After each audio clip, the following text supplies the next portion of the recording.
संघर्ष करते हुए मत घबराना, क्योंकि संघर्ष के दौरान ही इंसान अकेला होता है। सफलता के बाद तो सारी दुनिया साथ होती है। नमस्कार दोस्तों, गुरुकुल एकेडमी रायपुर की यूट्यूब चैनल में आप सभी का स्वागत है। मेरा नाम है अमित वर्मा। हम इस वीडियो लेक्चर में आरआरबी एनटीपीसी 2020 की तैयारी कर रहे हैं, जिसका एग्जाम 15 दिसंबर 2020 को है, सीबीटी 1 कंप्यूटर बेस्ड टेस्ट 1।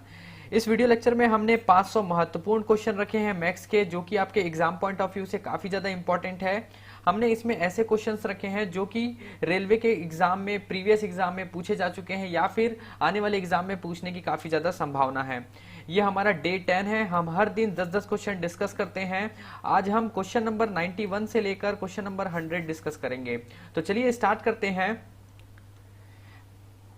पहला क्वेश्चन है 213 का पावर 16, 522 का पावर 20 इंटू 218 का पावर 32 इकाई अंक ज्ञात कीजिए। इकाई अंक मतलब कि हमको ज्ञात करना है यूनिट डिजिट ज्ञात करना है। तो देखिए इसे कैसे करेंगे। तो आप तो पहली बात तो यूनिट डिजिट फाइंड करना है, तो ये 3। अब ये 21 को आप भूल जाइए। यहाँ पर ये जो नंबर है 2, इससे आपको मतलब है ये 52 को आप काट दीजिए। यहाँ ये यूनिट डिजिट से मतलब है ये 21 को काट दीजिए। देखिए यहाँ पर आ गया ये 3 का पावर 16, और यहाँ पर आ गया 2 का पावर आ गया 20, और यहाँ पर आ गया 8 का पावर आ गया 32। ठीक है। अब देखिए आपको क्या करना है, इनका जो पावर है उसको 4 से आप डिवाइड कर दीजिए। अगर आप इसको 4 से डिवाइड करेंगे, अगर देखिए आप कोई से भी नंबर को अगर 4 से डिवाइड करते हैं तो रिमाइंडर आपके पास या तो वो 0 बचेगा, या फिर 1 बचेगा, या फिर 2, या फिर 3। और 4 तो बच नहीं सकता, क्योंकि 4 तो आएगा तो अपने आप में वो फिर से डिवाइड हो जाएगा। मतलब कि आपके पास 4 नंबर ही बचेंगे, 0, 1, 2, 3। तो देखिए आप अगर ये 3 के पावर 16 है, इसको आप डिवाइड करेंगे 4 से, तो ये कंप्लीटली डिविजिबल है। मतलब कि रिमाइंडर कितना आएगा, रिमाइंडर आपका आएगा 0। और जहां पर रिमाइंडर 0 आता है, ये इकाई अंक ज्ञात करने का ये जो फॉर्मूला होता है, डिवाइड करते हैं 4 से। और जहां पर भी अगर 0 आ रहा है, मतलब कि उसका रिमाइंडर अगर 0 आ रहा है, तो आप वहां पर उसको 4 लिख लेंगे। वैसे ही देखिए अगर ये 2 का पावर 20 है, तो आप इसे डिवाइड करिए 4 से, तो ये 4 5 20 कंप्लीटली डिविजिबल हो जा रहा है। और इसका रिमाइंडर कितना आएगा, 0 आएगा। इसलिए आप इसको क्या कर लीजिए, 2 का पावर 4 लिख लीजिए। और वैसे ही 8 का पावर 32 है, तो इसको भी आप डिवाइड करेंगे 4 से, तो रिमाइंडर कितना आएगा, 0 आएगा। इसका मतलब कि आप 8 का पावर भी यहाँ पर आप क्या ले लेंगे, 4 ले लेंगे। ठीक है। अब देखिए 3 का पावर क्या हो गया, 4 हो गया। मतलब ये हो जाएगा 3 इंटू 3 इंटू 3 इंटू 3। देखिए 3 3 जा 9, ये 3 3 जा 9, और 9 इंटू 9 कितना होगा, 81। तो यहाँ से 81 से यहाँ पर हमारे पास क्या बच रहा है, इकाई अंक क्या बच रहा है, 1 बच रहा है। और देखिए ये 2 का पावर 4, 2 का पावर 4 मतलब कि ये 2 इंटू 2 इंटू 2 इंटू 2, मतलब 4 बार 2 को इंटू करना है। ये 2 2 जा 4, ये फिर 2 2 जा 4, और ये 4 4 जा 16। तो यहाँ से हमको इकाई अंक क्या मिला, 6 मिला। और 8 का पावर 4 मतलब 8 इंटू 8 इंटू 8 इंटू 8, ये हो जाएगा 8 8 जा 64, और ये हो जाएगा 8 8 जा 64। देखिए यूनिट डिजिट को यूनिट डिजिट से ही इंटू कर देते हैं। ये 4 इंटू 4 कितना हो जाएगा, ये हो जाएगा 16। तो यहाँ पर यूनिट डिजिट क्या आ रहा है, 6 आ रहा है। देखिए इनके बीच में यहाँ पर इंटू है, तो ये सभी यूनिट डिजिट को हम इंटू कर देंगे। यहाँ पे यूनिट डिजिट आ रहा है 1, उसको इंटू करेंगे यहाँ से 6, और यहाँ पर आ रहा है 6। तो 6 6 जा 36, और 36 इंटू 1 क्या आ जाएगा, ये आ जाएगा 36 आ जाएगा। और इसका यूनिट डिजिट क्या है, 6 है। तो 6 है, तो यही हमारा आंसर होगा। ऑप्शन सी इसका सही उत्तर है, 6। नेक्स्ट क्वेश्चन करते हैं। एक बल्लेबाज अपनी 12वीं पारी में 63 रन बनाता है, तदनुसार वह अपनी औसत रन संख्या में 2 की वृद्धि कर लेता है। अतः उस 12वीं पारी के बाद उसका औसत कितना हो जाता है। तो देखिए ये क्या कर रहा है, 12वीं पारी में 63 रन बना रहा है, तो इसका जो औसत है वो 2 रन की वृद्धि हो जा रही है।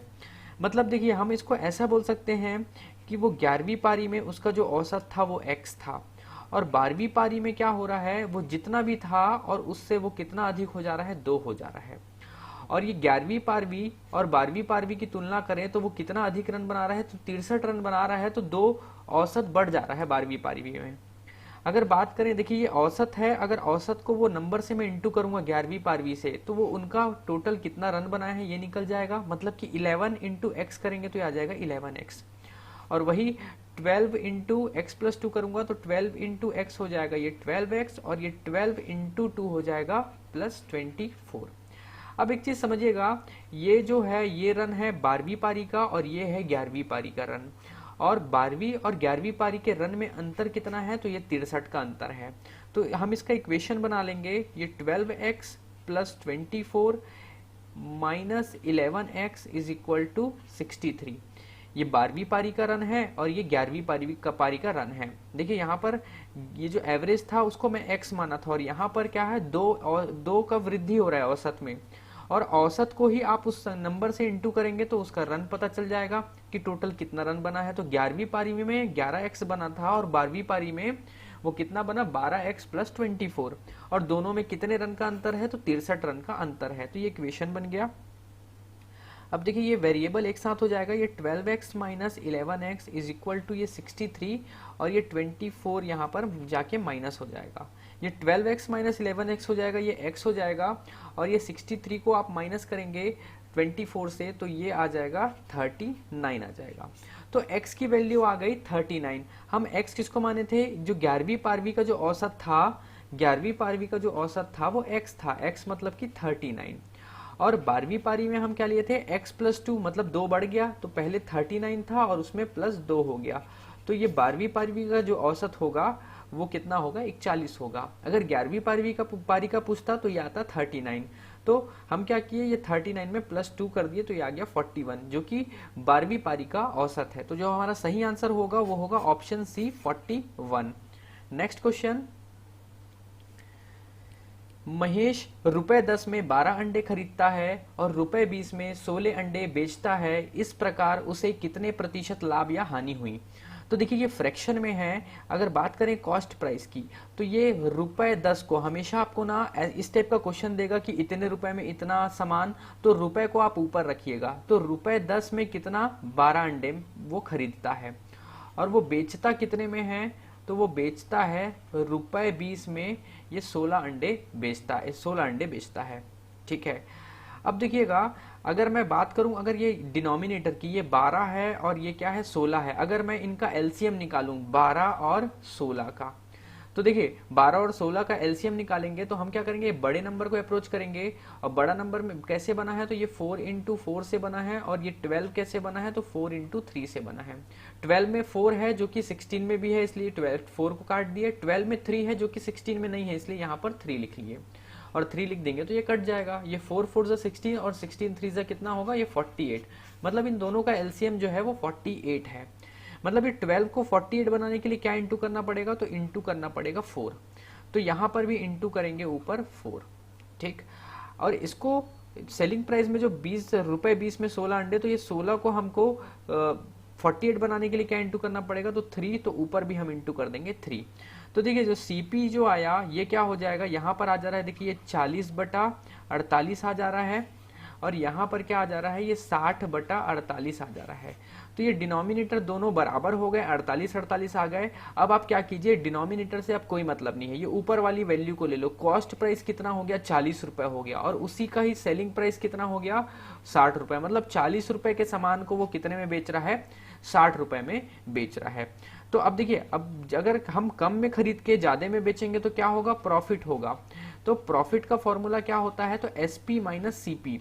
एसपी कितना है, 60 रुपए है, और कॉस्ट प्राइस कितना है सीपी, तो 40। तो वो कितना रुपए का प्रॉफिट हो रहा है, उसे 20 रुपए का हो रहा है। क्वेश्चन हमें क्या पूछ रहा है कि उसे कितने प्रतिशत का लाभ या हानि हुई, प्रतिशत, लाभ प्रतिशत निकालना है हमको। तो देखिए प्रॉफिट का फॉर्मूला होता है प्रॉफिट परसेंट का, प्रॉफिट अपॉन सीपी इंटू 100। तो हमारे पास प्रॉफिट कितना है, तो प्रॉफिट है 20 रुपए, और कॉस्ट प्राइस कितना है, तो कॉस्ट प्राइस यहाँ पर निकाले थे हम 40 रुपए, और उसको आप गुना कर दो 100 से। तो ये 21 जा, और ये 22 जा, 2 1 जा, और ये 50 जा। मतलब कि 50% जो है वो क्या हो रहा है, प्रॉफिट हो रहा है। तो जो हमारा सही आंसर है ऑप्शन ए है 50% प्रॉफिट। नेक्स्ट क्वेश्चन है, किसी सामान की कीमत 20% कम हो गई। अब ग्राहक को वह सामान 240 रुपए में 6 किलोग्राम अधिक मिलता है, सामान का नया भाव ज्ञात कीजिए।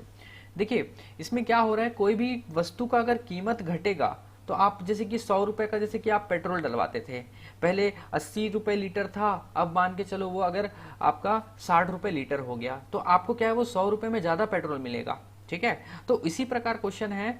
तो क्वेश्चन देखिए ये क्या पूछ रहा है कि किसी सामान की कीमत में 20% की कमी हो गई।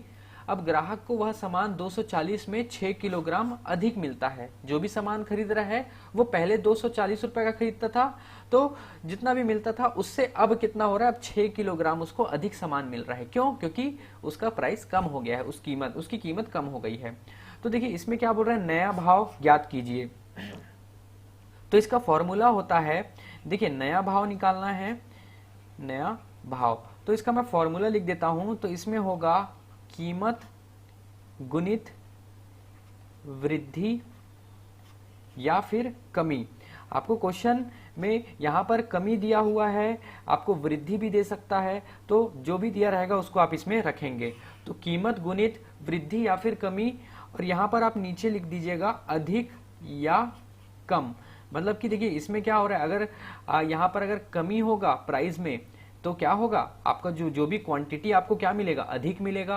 और अगर वृद्धि हो गया है किसी भी वस्तु के प्राइस में, कीमत में वृद्धि हो गया तो आपका सामान कम मिलेगा। ठीक है। तो जब कमी होगा तो क्या होगा, कम, अगर प्राइस कम होगा तो क्या होगा, अधिक मिलेगा सामान, और वृद्धि हो जाएगा तो कम मिलेगा। ठीक है। और उसको इंटू कर देंगे आप 100 से। तो देखिए कीमत कितना है, तो ये 240 रुपए है, और उसमें कितने की कमी हुई, तो 20% की कमी हुई। यहां पर आपको प्रतिशत लिखना है ना, यहां पर कीमत गुणित प्रतिशत वृद्धि या कमी। तो 20% की क्या हुई, हमें कमी हुई उस प्राइस में। और अधिक या कम, अगर कमी हो रहा है प्राइस में तो हमको ज्यादा मिलेगा वो क्वांटिटी, तो 6 किलोग्राम अधिक मिल रहा है, तो यहां पर आप 6 लिखोगे और इंटू कर देंगे 100 से। तो ये 0 0 कैंसल, ये 0 0 कैंसल, ये 6 1 जा और ये 6 4 जा, और ये 4 2 जा आ जाएगा 8। तो वो जो नया भाव था वो क्या था, 8 रुपए था। तो हमारा जो सही आंसर है वो है option B, 8 rupees. Next question, ये देखिए ट्रिग्नोमेट्री का क्वेश्चन है। यदि कॉट थीटा बराबर 35/12 तो साइन थीटा का मान होगा। तो पहले तो आपको इसका वैल्यू पता होना चाहिए साइन कॉस टेन का। तो आप एक ट्रिक को याद रखिएगा। देखिए पंडित बद्री प्रसाद हर हर भोले, ठीक है, पंडित बद्री प्रसाद हर हर भोले। ये P का मतलब है परपेंडिकुलर, B का मतलब है बेस, और H का मतलब है हाइपोटेनियस। देखिए साइन थीटा जो है, साइन थीटा का मतलब होता है, साइन थीटा की वैल्यू होती है परपेंडिकुलर अपॉन हाइपोटेनियस। उसके बाद आता है ये कॉस थीटा, कॉस थीटा की वैल्यू होगी बेस अपॉन हाइपोटेनियस, और ये टेन थीटा की वैल्यू हो जाएगी परपेंडिकुलर अपॉन बेस। और वही अगर बात करें कॉसेक की, कॉसेक थीटा की बात करें तो हाइपोटेनियस अपॉन परपेंडिकुलर, और सेक थीटा की बात करें तो हाइपोटेनियस अपॉन बेस, और उसके बाद आता है कॉट, कॉट थीटा की बात करें तो वो आ जाएगा बेस अपॉन परपेंडिकुलर। तो आप इसको कैसे याद रखेंगे, तो पंडित बद्री प्रसाद हर हर भोले, ये याद रखेंगे, आपको जीवन भर ये याद रहेगा। ठीक है। अब देखिए कॉट दिया हुआ है, ये दिया हुआ है cot theta is equal to 35/12, मतलब कॉट दिया हुआ है, और यहाँ पर क्या है, कॉट का क्या होता है, बेस और परपेंडिकुलर होता है। कॉट का क्या होगा, बेस अपॉन परपेंडिकुलर। ठीक है। तो देखिए ये क्या हो जाएगा, ये हो जाएगा बेस हो जाएगा, और ये हो जाएगा परपेंडिकुलर हो जाएगा।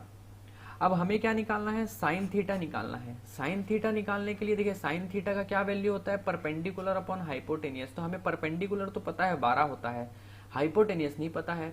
तो देखिए इसको हम क्या करेंगे, पाइथागोरस थ्योरम से हम सॉल्व करेंगे इसको। तो पाइथागोरस थ्योरम का फॉर्मूला क्या होता है, तो हाइपोटेनस का square is equal to perpendicular का स्क्वायर प्लस बेस का स्क्वायर। देखिए हाइपोटेनियस का स्क्वायर परपेंडिकुलर कितना है, तो ये 12 है, 12 का स्क्वायर प्लस 35 का स्क्वायर। हाइपोटेनस का स्क्वायर परपेंडिकुलर का स्क्वायर हो जाएगा, 12 का स्क्वायर हो जाएगा 144, और 35 के स्क्वायर की बात करें तो देखिए जो जिसके यूनिट डिजिट में 5 होता है उसका स्क्वायर कैसे निकालते हैं। देखिए ये 35 का स्क्वायर दिया है तो ये 5 है, तो 5 5 जा कितना होता है 25, तो आप पीछे 25 लिख दीजिए। और ये 3 है, 3 के आगे कौन सा नंबर आता है, तो 3 के आगे आता है 4, तो 3 4 जा कितना हो जाएगा 12 हो जाएगा। तो 1225 जो है ये क्या आ जाएगा 35 का स्क्वायर आ जाएगा। ठीक है। तो आप जैसे कि एक और नंबर लेता हूं, जैसे कि अगर मान लो 45 का आपको निकालना है, तो यूनिट डिजिट क्या है 5 है, तो ऐसे संख्या का आप स्क्वायर आसानी से निकाल सकते हैं जिसके इकाई संख्या में 5 हो। ये 5 का स्क्वायर क्या होगा 25 होगा, और 4 के आगे क्या नंबर आता है, तो 5 आता है, तो 4 पंचे कितना हो जाएगा, तो ये हो जाएगा 20 हो जाएगा। ठीक है, अब क्या करना है, इसको प्लस करना है। देखिए ये 1225 है, 1225 है और 144 है, इसको हम प्लस कर देंगे तो ये आ जाएगा कितना, 1369। तो हाइपोटेनियस का स्क्वायर इज इक्वल टू 1369 और हाइपोटेनियस इज इक्वल टू ये स्क्वायर रूट ऑफ 1369 आ जाएगा। और ये किसकी वैल्यू होती है, तो ये होती है 37 की वैल्यू होती है। स्क्वायर रूट ऑफ 1369 जो होता है वो होता है 37। तो देखिए साइन थीटा हम लिए थे परपेंडिकुलर अपॉन हाइपोटेनियस, तो जो साइन थीटा है परपेंडिकुलर में क्या आ जाएगा, तो परपेंडिकुलर हमको पहले से ही दिया हुआ था। यदि यहाँ पे लिख लेता हूँ परपेंडिकुलर अपॉन हाइपोटेनियस, और परपेंडिकुलर कितना दिया था, तो 12 दिया था, और हाइपोटेनियस कितना निकला, तो 37 निकला। तो 12/37 ये हमारा आंसर है, जो कि ऑप्शन सी दिया हुआ है 12/37। तो आपको रेलवे के एग्जाम में एक दो आपको ट्रिग्नोमेट्री से क्वेश्चन देखने को मिलेंगे, तो इस तरह के क्वेश्चन को आप आसानी से कर सकते हैं। नेक्स्ट क्वेश्चन, यदि प्रत्येक ईंट का माप 25 सेंटीमीटर 11.25 सेंटीमीटर गुणित 6 सेंटीमीटर हो तो 8 मीटर लंबी और 6 मीटर ऊंची तथा 22.5 सेंटीमीटर मोटी एक दीवार के लिए कितनी ईंटों की आवश्यकता पड़ेगी। तो पहली बात तो ईंट का जो डायमेंशन है या ईंट का जो माप है तो उसको लिख लेते हैं, और दीवार का जो क्या दीवार जो बनानी है उसका डायमेंशन लिख लेते हैं। तो देखिए बात करें पहले दीवार की, तो दीवार जो है वो 8 मीटर गुणित 6 मीटर और गुणित 22.5 सेंटीमीटर। ठीक है, ये उसका क्या होगा, इतना बनाना है। 8 मीटर ऊंचा, 8 मीटर चौड़ा और 22.5 सेंटीमीटर क्या होना चाहिए, मोटा होना चाहिए। और बात करें उसके ईंट की, तो ईंट का जो डायमेंशन है वो है 25 सेंटीमीटर, 25 सेंटीमीटर और 11.25 सेंटीमीटर गुणित 6 सेंटीमीटर। देखिए ईंट जो है उसका यूनिट जो है वो सेंटीमीटर में है और दीवार का जो है वो मीटर में है। हाइट और जो आपका लंबाई और ऊंचाई जो है वो आपका मीटर में दिया हुआ है, और जो चौड़ाई है मोटाई है जो वो आपका सेंटीमीटर में दिया हुआ है। ठीक है, तो हम क्या करेंगे, ये मीटर में जो है इसको हम सेंटीमीटर में कन्वर्ट करेंगे। तो 1 मीटर बराबर होता है 100 सेंटीमीटर, तो इसको 100 से गुना कर देंगे तो कितना हो जाएगा, ये 800 सेंटीमीटर हो जाएगा, और ये कितना हो जाएगा, तो ये 600 सेंटीमीटर हो जाएगा। और ये सेंटीमीटर में ही है जो मोटाई है, तो इसको एज इट इज लिख देंगे 12.5।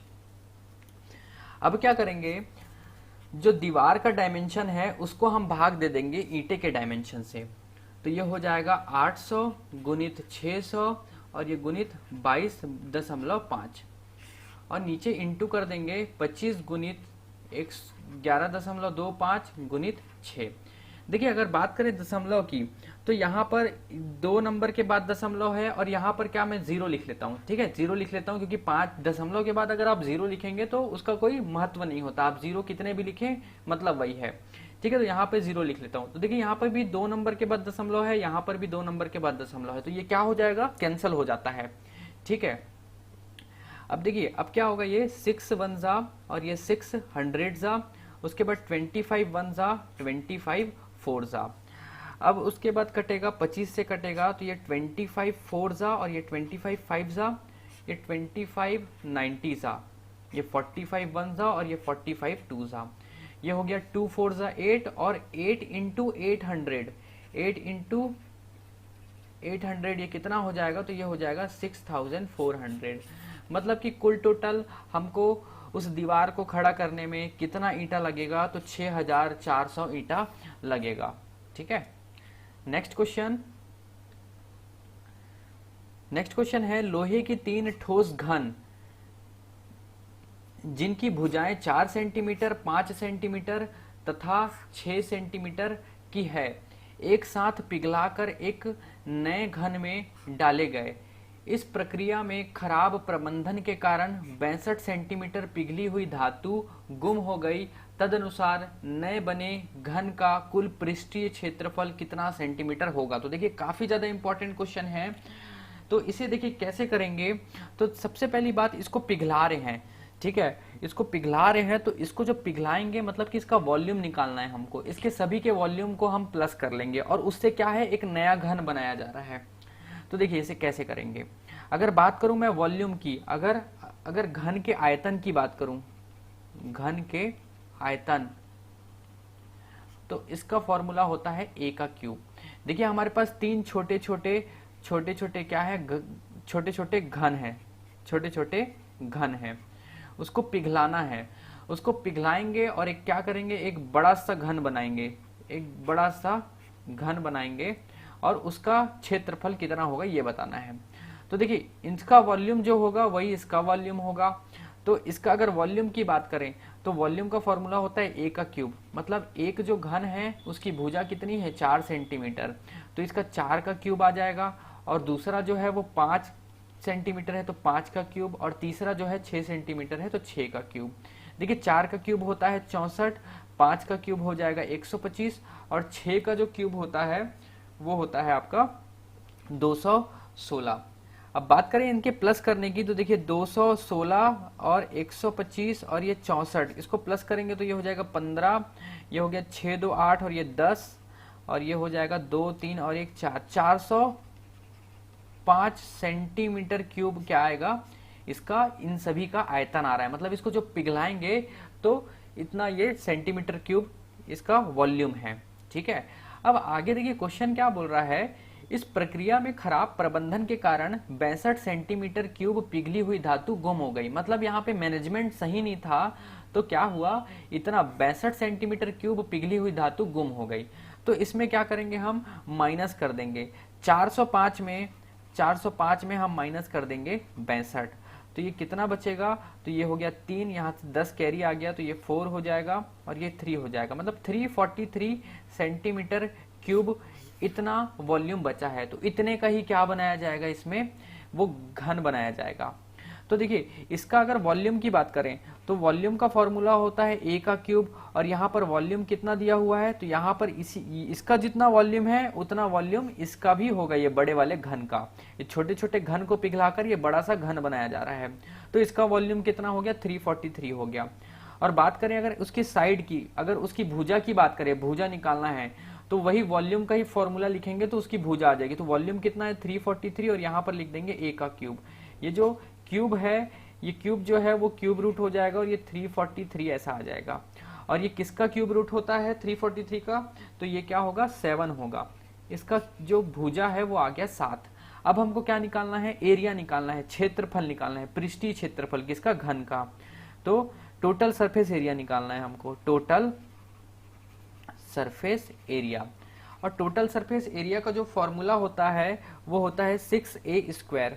तो 6 इंटू ए कितना है 7 इंटू 7 करेंगे तो ये कितना हो जाएगा, देखिए 7 7 से ये हो जाएगा 49 और 49 इंटू 6 होगा तो ये हो जाएगा 6 9 से 54 का 4, ये 5 कैरी और ये 6 4 जा 24 प्लस 5 हो जाएगा 29। तो 294 सेंटीमीटर स्क्वायर जो एरिया होता है वो स्क्वायर में आता है, तो 294 सेंटीमीटर स्क्वायर इसका एरिया होगा। जो नया घन बनाया गया है, वो छोटे छोटे घन को पिघलाकर जो नया घन बनाया है उसका जो इस एरिया है वो 294 सेंटीमीटर स्क्वायर होगा, जो कि हमारा ऑप्शन डी दिया हुआ है 294। ठीक है, तो ये जो क्वेश्चन है मैंने प्रीवियस ईयर का क्वेश्चन है उसे लिया है, तो ये भी काफी ज्यादा इंपॉर्टेंट है। आप जो आपका जो इस टाइप के क्वेश्चन है इसको भी आप अच्छे से देख लीजिएगा एग्जाम से पहले। नेक्स्ट क्वेश्चन, राम ने 6 ब्याज पर रहीम को 800 रुपए 10% वार्षिक दर से 1/2 वर्ष के लिए उधार दिया। अवधि के अंत में रहीम को कितना धन लौटाना पड़ेगा। तो देखिए यहाँ पर ये चक्रवृद्धि ब्याज की बात हो रही है यहाँ पर, ठीक है, यहाँ पर चक्रवृद्धि ब्याज की बात हो रही है। यहाँ पर खैर लिखा नहीं है लेकिन ये चक्रवृद्धि ब्याज का क्वेश्चन है। ठीक, तो राम ने 6 ब्याज पर रहीम को 800 रुपए, तो प्रिंसिपल कितना हो जाएगा, तो प्रिंसिपल है 800 रुपए और कितने दर में, तो रेट है 10% है और कितने साल के लिए, तो 1.5 साल के लिए। तो समय जो है वो है कितना है 1.5 साल है, 1 सही 1/2, इसको हम लिख सकते हैं 3/2 भी लिख सकते हैं। तो उधार दिया, अवधि के अंत में रहीम को कितना धन लौटाना पड़ेगा। ठीक है, यहाँ पर क्वेश्चन थोड़ा सा मिस्टेक हो गया है, ये चक्रवृद्धि ब्याज का क्वेश्चन है। ठीक है, कंपाउंड इंटरेस्ट सीआई का क्वेश्चन है ये। अब देखिए इसमें क्या दिया हुआ है, प्रिंसिपल 800 है, रेट 10% है और समय कितना है 1.5 साल है, जिसको हम 3/2 भी लिख सकते हैं। अब यहाँ पर क्या बोल रहे हैं कि 6 माही ब्याज, 6 माह में ब्याज, मतलब कि साल में, एक साल में 2 बार ब्याज लगेगा, 6 महीने में, एक बार 6 महीने में फिर दूसरा 6 महीने में, साल में 12 महीने होते हैं तो 6 महीने में ब्याज फिर 6 महीने में ब्याज, मतलब 2 बार ब्याज लगेगा। 2 बार ब्याज लगेगा। जब इस टाइप के क्वेश्चन होंगे तो आप रेट को डिवाइड करोगे 2 से और आप टाइम को इंटू करोगे 2 से। ठीक है, फिर से मैं बोल रहा हूं, आप रेट को डिवाइड करेंगे 2 से और टाइम को इंटू करेंगे 2 से। अगर ये ब्याज अगर तिमाही होता, मतलब कि 3 बार लिया जाता, ठीक है, 4 4 4 मतलब कि 4 महीने 4 महीने 4 महीने मतलब 3 बार लिया जाता, तो रेट को डिवाइड करते 3 से और समय को, टाइम को इंटू करते 3 से। ठीक है, तो यहाँ पर क्या है, 6 माही है, 2 बार हो रहा है, इसलिए 2 से डिवाइड करेंगे रेट को और टाइम को इंटू करेंगे 2 से। तो ये आ जाएगा 5% और ये आ जाएगा, ये 2 कट गया और ये आ जाएगा 3 ईयर, मतलब कि ये 3 बार लिया जा रहा है। ठीक है, 3 साल तक के। अब देखिए हमको क्या निकालना है, कंपाउंड इंटरेस्ट निकालना है। तो कंपाउंड इंटरेस्ट के लिए हम क्या करेंगे, देखिए ये 800 रुपए है, 800 रुपए क्या है, ये प्रिंसिपल है। अब 5% को हम अगर फ्रैक्शन में लिखें तो ये 5/100 है, अगर फ्रैक्शन में लिखे तो ये हो जाएगा 1/20। और देखिए ये 3 साल का निकालना है, ये पहला साल, दूसरा साल और तीसरा साल। अगर मैं बात करूं ये 800 है और 800 का अगर 1/20, ठीक है, 5% लूं या 1/20 लूं, मतलब एक ही है। तो अगर मैं 1/20 लेता हूं तो ये कितना हो जाएगा, तो ये 40 रुपए हो जाएगा। ठीक है, तो 800 रुपए का पहले साल जो ब्याज लगेगा वो 40 रुपए लगेगा। अब ये फर्स्ट ईयर है, ये सेकंड ईयर और ये थर्ड ईयर, 3 साल तक के लेना है। अब दूसरे साल क्या होगा, 800 में फिर ब्याज लगेगा, कितना लगेगा, तो ये 1/20 लगेगा, फिर से 1/20 लगेगा और 1/20 कितना हो जाएगा, 40 रुपए। और जो पहले साल का ब्याज था उसमें भी ब्याज लगेगा। चक्रवृद्धि ब्याज क्या होता है, ब्याज में ब्याज लगता है, तो इसमें लगेगा 1/20 रुपए। 1/20 कितना होगा, तो देखिए 40 का 1/20 निकालेंगे तो ये कितना होगा, ये 2 होगा। तो यहाँ पर 2 रुपए ये ब्याज हो गया। इसको मैं गोले में लिख देता हूँ ताकि इसको समझने में थोड़ा सा आसानी हो जाए। ये 2 रुपए यहाँ से हो गया। अब तीसरे साल में आते हैं, तो तीसरे साल भी फिर क्या होगा, जो आपका मूलधन है 800 रुपए, उसमें लगेगा 1/20। तो 1/20 भाग कितना होता है, तो ये 40 होता है। अब उसके बाद क्या होगा, देखिए ये जो हमारे पास 3 ठुक जो पहले से ब्याज है उसमें भी लगेगा। तो ये पहला जो 40 रुपए है, ये वाले में पहले 40 रुपए में लगेगा कितना, 1/20 2 रुपए होगा। और ये 40 में लगेगा 1/20, तो ये भी कितना होगा, 2 रुपए। और ये 2 रुपए है, इसमें भी कितना लगेगा, 2 रुपए में भी 1/20 लगेगा। तो ये 2 एक कम और ये 2 गुणित 10, ये 2 दहाम 20 होता है। तो ये 1/10 आएगा। और 1/10 को क्या लिख सकते हैं, तो हम 0.10 लिख सकते हैं। तो यहाँ पर आ जाएगा डेसिमल, ये 0.10। ठीक है, तो ये हो गया। अब देखिए यही क्या है, पूरा का पूरा कंपाउंड इंटरेस्ट है। अगर हम इसको प्लस करें तो देखिए 40 40 और 40 कितना हो जाएगा, 4 तिया 120 हो जाएगा। और ये 2 2 4 2 6 मतलब कि 100, ये 120 हो गया। और ये 6 मतलब 126 और ये 10 पैसा है, तो 126 रुपए 10 पैसा। तो जो हमारा CI है कंपाउंड इंटरेस्ट, वो कितना हो गया, तो 126 रुपए 10 पैसा हो गया। ये फ्रैक्शन के मेथड से करना आसान होता है, तो आप इसी मेथड से ही आप कोशिश कीजिएगा, आप क्या बोलते हैं कंपाउंड इंटरेस्ट को, क्वेश्चन को इस तरीके से आप बना सकें। क्वेश्चन क्या बोल रहा है कि अंत में रहीम को कितना धन लौटाना पड़ेगा। तो देखिए अमाउंट लौटाना पड़ेगा उसको। ठीक है, अमाउंट मतलब कि प्रिंसिपल जो जितना रुपए लिया है 800 रुपए, वो तो पटाएगा ही पटाएगा, प्लस क्या, कंपाउंड इंटरेस्ट। तो प्रिंसिपल कितना है, तो 800 रुपए है और ब्याज कितना लगा है उसमें 800 में, तो 126 रुपए 10 पैसा ब्याज लगा है। तो टोटल अमाउंट कितना हो जाएगा इसका, तो 926 रुपए 10 पैसा वो 3 साल के बाद, सॉरी 1.5 साल के बाद उसको पटाएगा। ठीक है, तो इसका जो सही आंसर है वो है ऑप्शन बी 926.10। नेक्स्ट क्वेश्चन है, 2 व्यक्तियों की आय का अनुपात 5:3 जबकि उनके व्यय का अनुपात 9:5 है। यदि वे क्रमशः 1300 और 900 बचाते हैं तो प्रत्येक की आय ज्ञात कीजिए। ठीक है, अब देखिए, अब ये समझिए, पहले तो आप एक चीज को समझिए, अगर आदमी का जो इनकम होता है, आदमी जितना भी पैसा कमाता है वो क्या करेगा, पहले तो वो एक्सपेंस करेगा और जो बच जाएगा उसको क्या करेगा, वो सेविंग करेगा। मतलब कि अगर मैं आपको ये 3 चीजों में से कोई 2 चीज बताऊं तो आप तीसरी चीज बता लेंगे। जैसे कि अगर मैं बोल रहा हूं कि इनकम 100 रुपए है, तो मैं बोलूंगा कि अगर वो 30 रुपए उसमें से खर्च करता है तो भाई वो बचाए कितने का, 70 रुपए। अगर मैं बोलूंगा कि एक व्यक्ति है जो 70 रुपए बचाता है और 30 रुपए खर्च करता है, तो उसकी इनकम कितनी होगी, तो आप बता देंगे 100 रुपए। मतलब कि income is equal to expenditure plus saving होता है। ठीक है, और आप तीनों में से आपको 2 इन्फॉर्मेशन है तो आप तीसरा इन्फॉर्मेशन आराम से बता सकेंगे। जैसे कि मैं बता दिया इनकम है 100 रुपए और वो खर्च कर रहा है 30 रुपए, तो बचाएगा कितना, तो भाई 70 रुपए बचाएगा। यहां पर क्या दिया हुआ है, 2 व्यक्तियों के आय का अनुपात। आय का अनुपात कितना है 5:3 है, ठीक है 5:3 है, और उनके व्यय का अनुपात कितना है 9:5 है, और वो कितना बचा रहे हैं, तो वो 1300 रुपए बचा रहे हैं। तो देखिए अगर मैं इनकम में अगर माइनस कर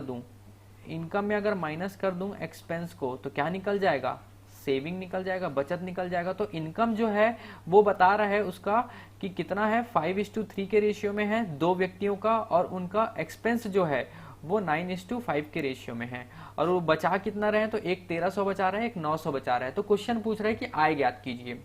तो देखिए इसको इक्वेशन में कैसे लिखेंगे, तो ये जो आय है, ठीक है, जो आय है उसको हम मान लेते हैं ये 5x है एक व्यक्ति का और दूसरे व्यक्ति का है 3x, और उनमें व्यय का अनुपात अगर माइनस करेंगे एक्सपेंस तो ये कितना हो जाएगा, इसको ले लेते हैं -9y और इसको ले लेते हैं -5y। तो ये दोनों इतना खर्च कर दे रहे हैं, तो ये पहला जो है वो बचा रहा है 1300 और दूसरा जो है वो 900 रुपए बचा रहा है। ये बन गया इक्वेशन, ये हो गया इक्वेशन 1 और ये हो गया इक्वेशन 2। अब देखिए इस टाइप के जो क्वेश्चन आते हैं उसको क्या करते हैं, देखिए आपको क्या करना है, यहाँ पे प्रत्येक की आय ज्ञात करना है। आय क्या है, ये x की जो x वाली वैल्यू जो है वो इनकम है, यहाँ पर जो हम x माने हैं 5:3 वो इनकम है, और y ये जो है y जो है वो क्या है, इनका एक्सपेंस है। तो हमको क्या निकालना है, आय निकालना है। आय निकालना है मतलब कि हम क्या करेंगे, y को काट देंगे, तो ऐसा नंबर से हम मल्टीप्लाई करें कि y दोनों कट जाए। तो यहाँ पर 9 है और यहाँ पर 5 है, तो आप क्या कीजिए, जो इक्वेशन 1 में 9 है उसको आप यहाँ पर इक्वेशन 2 में इंटू कर दीजिए 9 से, और इक्वेशन 2 में जो 5 है उसको इक्वेशन 1 में यहाँ पर 5 से इंटू कर दीजिए, ठीक है। तो दोनों क्या हो जाएगा, बराबर हो जाएगा, ये 5 9 जा 45 हो जाएगा और ये 9 5 जा 45 हो जाएगा, और ये कैंसिल हो जाएगा। तो देखिए अब ये 5 को मल्टीप्लाई करेंगे हम इक्वेशन 1 से, तो देखिए ये क्या हो जाएगा, 5x इंटू 5 कितना हो जाएगा, तो ये हो जाएगा 45x। उसके बाद क्या आ जाएगा, 5 इंटू 9y हो जाएगा -45y इज इक्वल टू ये 1300 इंटू 5, तो ये हो जाएगा 0 0, ये 5 3 जा 15, ये 1 कैरी, 5 1 जा 5 और ये 6, तो 6500, ठीक है। तो पहले वाले इक्वेशन को 5 से इंटू कर लिए सारी वैल्यू को। अब क्या करेंगे, सेकंड जो इक्वेशन है उसको हम 9 से इंटू करेंगे, तो 9 3 जा कितना हो जाएगा, ये 27x, 9 इंटू 5 हो जाएगा -45y is equal to 9 into 900 हो जाएगा 8100। अब देखिए अब क्या करेंगे, हम साइन चेंज करेंगे। देखिए अब सभी को हम क्या करेंगे, साइन इसका चेंज कर देंगे। देखिए ये प्लस में है इसलिए माइनस कर दिए, माइनस में है तो ये प्लस हो जाएगा, और ये प्लस है तो इसलिए माइनस हो गया, और ये प्लस माइनस ये क्या हो जाएगा, ये कैंसिल हो जाएगा, ठीक है। ये क्या हो गया, ये कैंसिल हो गया 45 45। अब बच क्या गया हमारे पास, तो ये वैल्यू बच गई। देखिए सॉरी ये थोड़ा सा गलत हो गया, ये 5 इंटू जो 5x है ये हो जाएगा 25 हो जाएगा, ये 45 नहीं होगा, ये 25 होगा, ठीक है 25 होगा। अब देखिए -27 में हम प्लस करेंगे 25, तो जब प्लस माइनस वैल्यू आए तो आप क्या करो, दोनों का डिफरेंस निकालो। दोनों का डिफरेंस क्या होगा, ये 2x होगा, और बड़ी वैल्यू का साइन, बड़ी वैल्यू क्या है 27 और उसमें माइनस है तो -2x हो जाएगा। और वैसे ही 800 में आपको क्या करना है, 8100 में आपको 4500 माइनस करना है। तो ये जो है ये कितना आ जाएगा, तो ये आपका 6500 8100 है, उसमें हम माइनस कर देंगे कितना 6500, तो ये 0 0 आ रहा है, ये 11 हो जाएगा, ये हो जाएगा 6 और ये 1600, तो ये आ जाएगा -1600 आ जाएगा। ये जीरो, ये माइनस माइनस कैंसिल हो गया, और ये x is equal to 1600 divided by 2, तो ये 2 1 जा और ये 2 800 था, मतलब कि x की वैल्यू जो है वो 800 आ गई, ठीक है, x की वैल्यू 800 आ गई। और जो इनकम है हम उसको क्या लिए थे, x लिए थे। तो देखिए पहले वाले का इनकम कितना था 5x था, और दूसरे का इनकम जो था 3x था। तो 5 में हम इंटू करेंगे 800, तो ये आ जाएगा 4000 रुपए, और दूसरा जो 3 इंटू 800 करेंगे तो ये आ जाएगा 2400 रुपए। तो पहले का 4000 और दूसरे का 2400 रुपए इनकम है, जो कि हमारा ऑप्शन दिया हुआ है, ऑप्शन बी 4000 और 2400, तो यही हमारा सही उत्तर है। देखिए यहाँ पर ऑप्शन ए 2400 और 4000 दिया, इसको आप टिक मत कीजिएगा जल्दबाजी में, ये गलत है, ठीक है। ये जिस रेशियो में दिया है उसी रेशियो में हमको आंसर बताना है। ये 2400 तो ये दूसरे का है जिसका रेशियो 3x है, हमको 5:3 दिया है, तो 5:3 के हिसाब से क्या आएगा, पहले वाले का 4000 आएगा और दूसरे का 2400 आएगा। तो इस तरीके से ये क्वेश्चन बनेगा। अगर क्वेश्चन अगर इनका एक्सपेंस पूछता है, इनके एक्सपेंसेस का वैल्यू क्या है, तो हम इन दोनों को बराबर करते। ठीक है, इन दोनों को बराबर करते मतलब कि इक्वेशन 1 में हम 3 से इंटू करते और इक्वेशन 2 में हम क्या करते 5 से इंटू करते, तो ये दोनों x कैंसिल हो जाता और y की वैल्यू आ जाती। ठीक है, तो इस प्रकार आप करके देख सकते हैं। नेक्स्ट क्वेश्चन है 2 साल पहले एक आदमी आयु में अपने पुत्र से 6 गुना बड़ा था। 18 वर्ष बाद वह अपने पुत्र की आयु से 2 गुनी आयु वाला हो जाएगा। उनकी वर्तमान आयु है। तो देखिए ये एज का क्वेश्चन है, यहां पर मैं लाइन खींच रहा हूं और ये वर्तमान आयु है, ये फादर और सन का। पहला इंफॉर्मेशन दिया है कि 2 साल पहले एक आदमी की आयु अपने पुत्र से 6 गुना बड़ा था, मतलब कि यहां पर 2 साल पहले की बात है। तो यहां पर मैं लिख लेता हूं 2 साल पहले। ठीक है, कितना है फादर और सन का जो एज है, तो वो 6 गुना है, फादर का 6 गुना है और इसका कितना है 1 गुना है।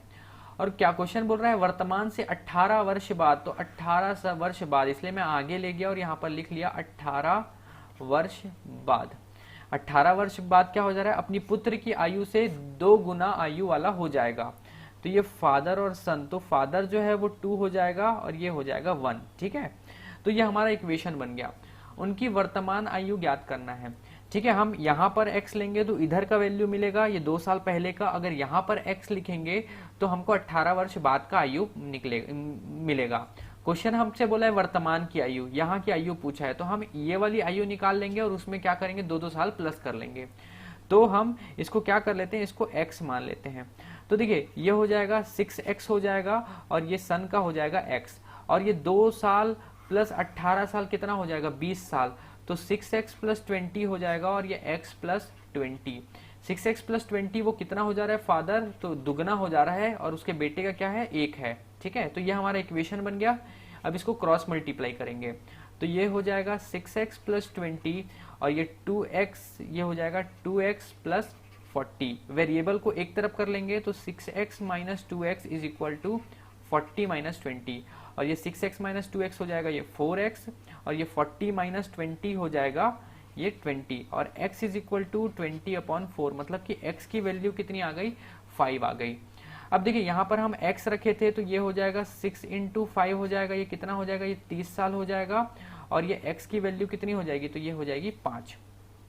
ठीक है, अब 2 साल बाद क्या होगा, तो भाई ये 30 साल का है तो ये फादर कितना हो जाएगा 2 साल बाद 32 का हो जाएगा, और उसका बेटा कितने साल का हो जाएगा तो 7 साल का हो जाएगा। तो जो इनके वर्तमान आयु है वो कितना है, तो पिता का 32 साल है और उसके बेटे का कितना है 7 वर्ष, जो कि ऑप्शन ए में दिया हुआ है। अगर वही क्वेश्चन अगर 18 वर्ष बाद पूछता तो आप इसी में 18 प्लस कर लेते। तो किसी भी प्रकार से अगर पीछे पूछ रहा है आगे पूछ रहा है तो आप इस तरीके से इसको बना सकते हैं। तो मुझे पूरा उम्मीद है कि मेरे बताए हुए 10 क्वेश्चन आप समझ चुके होंगे, और अभी तक के आपने हमारा चैनल सब्सक्राइब नहीं किया है तो मैं आपसे रिक्वेस्ट करूंगा कि आप सब्सक्राइब करिए, ताकि आपको इसी तरीके से आने वाली वीडियो का नोटिफिकेशन मिलता रहे। तब तक के बने रहिए गुरुकुल एकेडमी के साथ। Thank you.